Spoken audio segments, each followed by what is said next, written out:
Everyone. இன்னைக்கு நம்மளுடைய சேனல்ல ஒரு இன்ட்ரெஸ்டிங்கான டாபிக் அப்படி தாங்க பார்க்க போறோம்.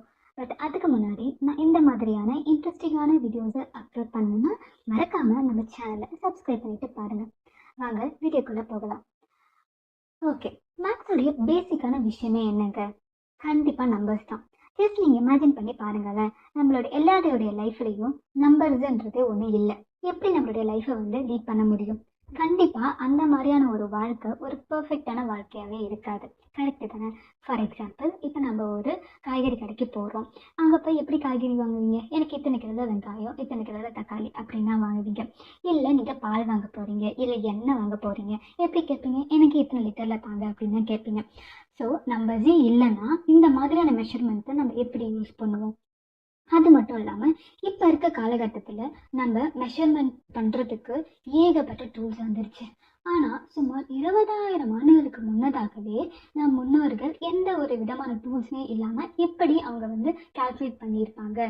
ஆனால் அவங்க அதை கால்குலேட் பண்ணியிருக்காங்க எப்படின்னா, ஜஸ்ட் போன்ஸ் இருக்கு இல்லையா, அதாவது எலும்புகள் இருக்கு இல்லையா, அந்த எலும்புகளை யூஸ் பண்ணி கால்குலேட் பண்ணி இருக்கலாம்னு சொல்லிட்டு ஆராய்ச்சியாளர்கள் வந்து சொல்கிறாங்க. இந்த எலும்புகள் எல்லாம் பார்த்தீங்கன்னா எந்த பகுதியிலிருந்து கண்டெடுக்கப்பட்டாங்கன்னா, ஆப்பிரிக்கா கண்டத்தில் கான்கோ என்ற நாட்டில் ஒரு பகுதியிலிருந்து தான் இதை கண்டெடுக்கப்பட்டிருக்காங்க. ஸோ இப்படிப்பட்ட அந்த எலும்பினுடைய பெயரையும் அந்த இடத்தினுடைய பெயரையும் நம்ம தெரிஞ்சுக்கணும்னா ஸ்கிப் பண்ணாம வீடியோ பாருங்க. நான் கண்டிப்பாக வீடியோ எண்டில் சொல்கிறேன். இந்த போனை தான் வந்து உலகிலேயே மிகவும் பழமையான கணித சான்றுகளை ஒன்றாக கருதப்படுறாங்க. அது சரி, இதை எப்படி மேத்தமெட்டிக்கல் டூல்னு சொல்கிறாங்கன்னா, இந்த எலும்பில் சிறிய சிறிய கோடுகள் வந்து வெட்டப்பட்டு இருக்குமாங்க. அதாவது மார்க்ஸ் வந்து இருக்குமா. அதை வச்சு தான் நம்ம ஆராய்ச்சியாளர்கள் இதை மேத்தமெட்டிக்கல் டூல் தான் நம்ம முன்னோர்கள் யூஸ் பண்ணியிருக்கலாம் அப்படின்றத சொல்கிறாங்க.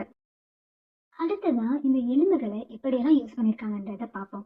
முதல்ல இது கவுண்டிங் டூலாக யூஸ் பண்ணியிருக்கலான்றாங்க. அதாவது எண்ணிக்கை பதிவு செய்யறதுக்கு. எப்படின்னா, ஃபார் எக்ஸாம்பிள், வேட்டையாடிய மிருகங்களின் எண்ணிக்கை, அப்படி இல்லைன்னா சேகரித்த பழங்களின் எண்ணிக்கை, அப்புறம் நாட்களின் எண்ணிக்கை. ஸோ இதெல்லாம் பதிவு செய்ய ஒவ்வொரு எண்ணுக்கும் ஒவ்வொரு கோடுன்னு வெட்டப்பட்டிருக்குன்னு சொல்லிட்டு சொல்கிறாங்க. இது ஆக்சுவலாக பார்த்தீங்கன்னா இது ஒரு டேலி மெத்தட் மாதிரி தான் இருந்திருக்கு. இரண்டாவதாக பார்த்தீங்கன்னா கணக்கிட பயன்படுத்தியிருக்கலாம்.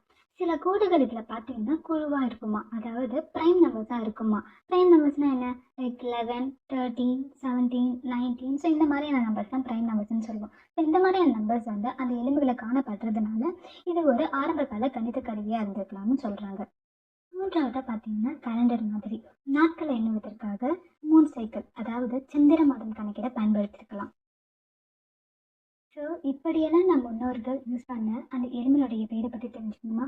அது வேறு எதுவும் இல்லைங்க, இஷாங்கோ போன். அதை கண்டெடுக்கப்பட்ட பகுதியினுடைய பெயரும் இஷாங்கோ தான். மேபி அதனால இந்த எலும்புக்கு இந்த பெயரும் வந்திருக்கலாம். என்னங்க, உண்மையாகவே வியப்பா இருக்குல்ல? எதுவுமே இல்லாத காலகட்டத்திலேயே நம் முன்னோர்கள் கணிதத்தை எந்த விதமாலாம் யூஸ் பண்ணியிருக்காங்கன்னு பாருங்களேன். ஆச்சரியம் தான் இல்லை? நம்ம மட்டும் இந்த மாதிரி இன்ட்ரெஸ்டிங்கான ஃபேக்ட்ஸை பற்றி தெரிஞ்சுக்கிட்டா போதுமா? நம்மளை சுற்றி இருக்கவங்க தெரிஞ்சுக்க வேணாமா? ஸோ நம்மளுடைய சேனலை சப்ஸ்கிரைப் பண்ணிவிட்டு மறக்காமல் ஷேர் பண்ணுங்கள். தேங்க்யூ.